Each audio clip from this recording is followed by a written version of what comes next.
Hey everyone, welcome back to Single Length School, where we help you golf smarter, not harder, to lower those scores and lower those handicaps.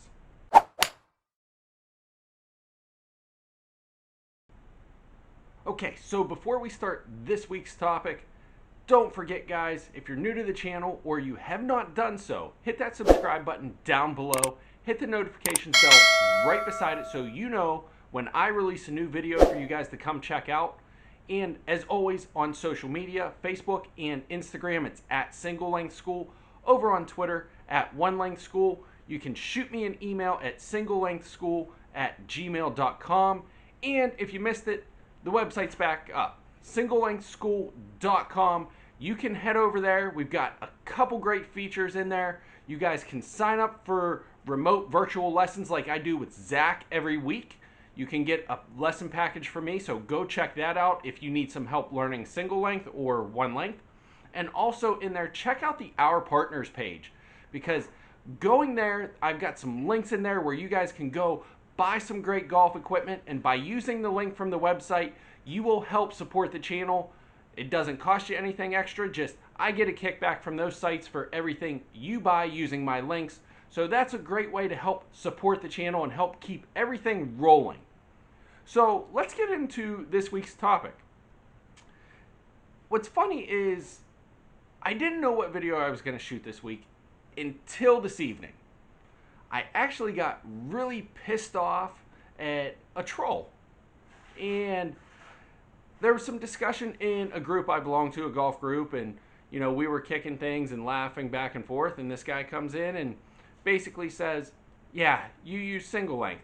You suck. You're a beginner. Your swing sucks. And he just rattled on and on to the point where, A, I blocked him, and me and a bunch of the other guys were laughing and chatting and, you know, saying how wrong he was. And he also went and started trolling on the YouTube page. He was leaving comments here and there. So, guys, if you want to do that, that's a great way to get your ass blocked. But I blocked him. We don't have to worry about him. I'm not going to mention his name because he's not worth it. But anyways, it got me thinking about some of the myths that are out there regarding single length irons and the game of golf. This guy obviously has a one-track mind. First of all, his thought process was you have to have a perfect swing to be good at golf. That is so untrue. And I'm not even talking about single length or one length irons. He's talking about having a perfect swing. There's not a perfect swing in golf. There's perfect impact and a perfect impact position. But how you get to that position, there's 1,000 ways to do it. Look at Bryson. He's not a conventional swing. Arnold Palmer was not a conventional swing. Jim Furyk is not a conventional swing. Matthew Wolff is not a conventional swing. What they have in common is getting to the impact position. There's 1,000 ways to skin a cat. That's what I say. So now that I'm kind of done complaining about the swing and how he thinks everybody needs to have a perfect swing to be a great golfer, I jotted down some notes. So don't mind me, I'm going to glance down here as we go. But I want to talk about some of the myths of single length. And I think the best way to start this off is, as I said, you guys, the website's up, singlelengthschool.com. And right on my homepage, I have a quote from a couple years ago when Bryson was winning his first tournaments and just coming out, and Greg Norman's in the press box or sitting up in the booth with, I can't remember who it was at the time, but he's up in the box. He said, if I could do it all over again when I was younger, I would play single length or one length irons. That's not the direct quote, but that's a paraphrase of it. You're talking about one of the greatest, a Hall of Famer, saying, I would make the switch back. That right there should give you enough ammo. And not only that, now you've got Bryson showing that it works. But let's keep on that idea, that myth, that no big name besides Bryson has ever played one length or single length irons. Well, it's false.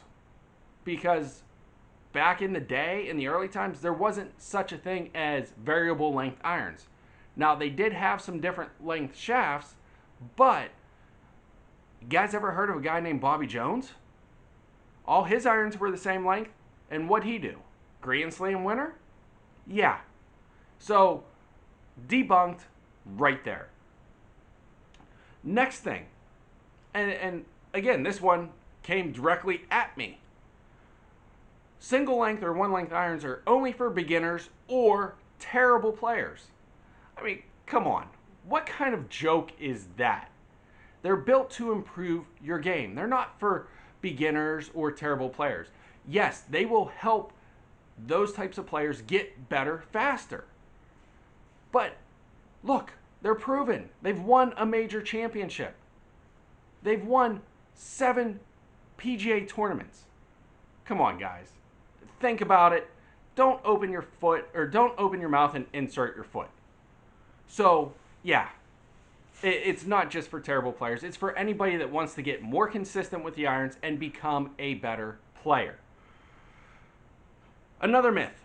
You have to completely change your swing to be able to play single length or one length. Again, false. You don't need to change anything about your swing. Now, I'm not saying that there aren't flaws in every golf swing, because there are.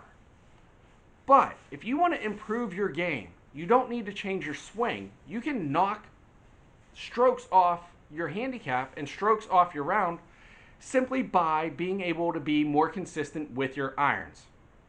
So again, changing your swing and having to play a single plane swing or, some perfect ideal swing to play single length irons is wrong. Just swing your swing. Just get irons that make it a little more consistent. That simple. Single length irons don't go as far as variable length irons. Again, false. It's been proven. All right? It's laughable. Now, granted, some of the early sets of Cobras and some of the early manufacturers struggled to be able to create the same distance, especially in the 4, 5, 6 irons, as what you got with a variable length.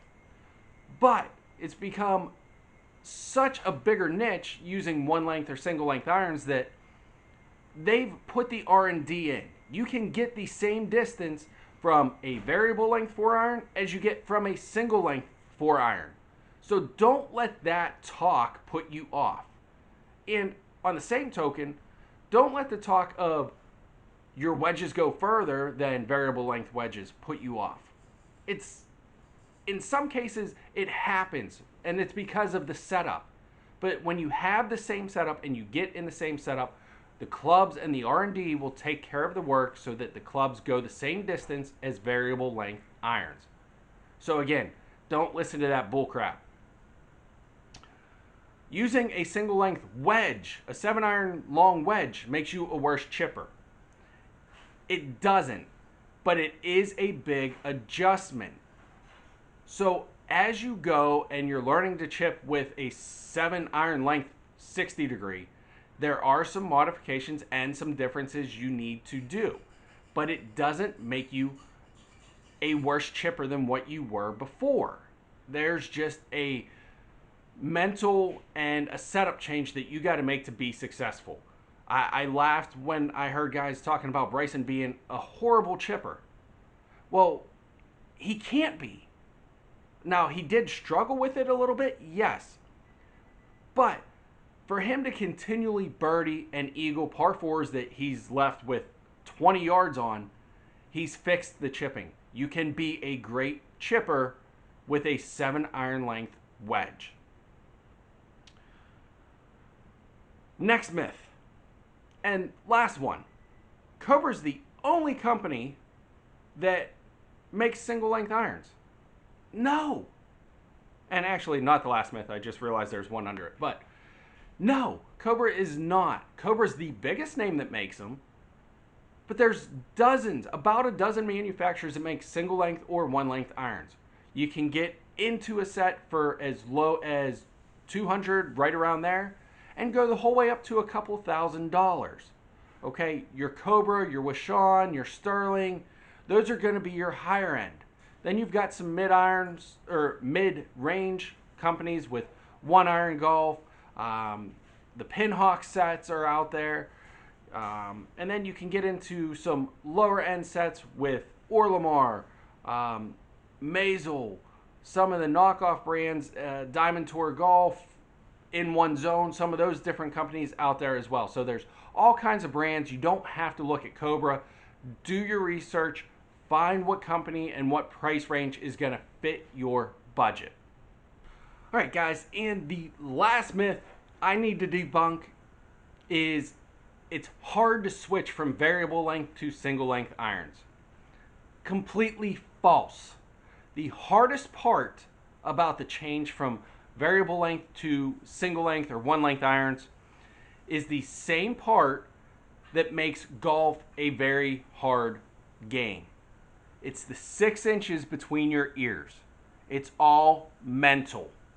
That's what makes the change from variable length to single length difficult and honestly will drive guys away from the concept.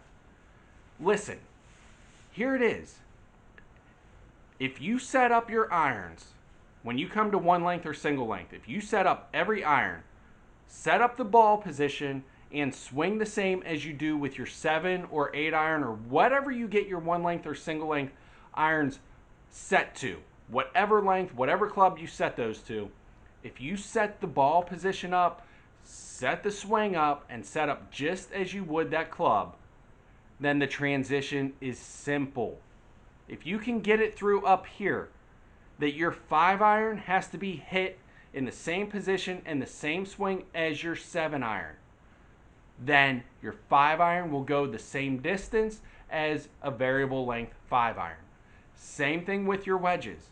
If you can convince yourself and teach yourself to get it in here that your 60-degree wedge needs to be set up in the same ball position and swung the same way as your 7 iron, that 60-degree wedge will give you the same distance as your variable length 60. So guys, that's it. That in a nutshell is my rant. Like I said, somebody pissed me off enough to make a video, debunk all the myths out there about single length irons. So there it is in a nutshell. I hope you guys enjoyed it. Again, if you guys want to hit me up, there's a couple ways to do it. First of all, again, if you guys are interested, new to single length or one length irons, or even been around the thought process and the system for a while and you need some help getting better at your game, you can go over to singlelengthschool.com, hit me up. There's an area in there for virtual lessons. Sign up, you'll help support the channel, and I'll be more than glad to set up a virtual lesson on a time frame that works with you. I don't care if you're in Australia and you want to do it at 2 a.m. my time. I'll wake up and do those lessons with you. And while you're on singlelengthschool.com, go to the Our Partners page, click on one of the links, go buy some great golf gear. Anything you buy, I'll get a kickback from that company to help fund some of the things we want to do in the future. It's going to help us to be able to get some of the new products out there to review. So go over there, use the links, buy some golf gear that you need anyway, and let me get a kickback to help you guys out with more content. And again, if you're new to the channel or you've been here, haven't yet done so, hit the subscribe button down below, hit the notifications bell right beside it. Social media, Facebook and Instagram, it's at Single Length School. Over on Twitter at One Length School, or hit me up by email, singlelengthschool@gmail.com. But that's going to do it for this week. I'm Craig with Single Length School. Thanks for watching.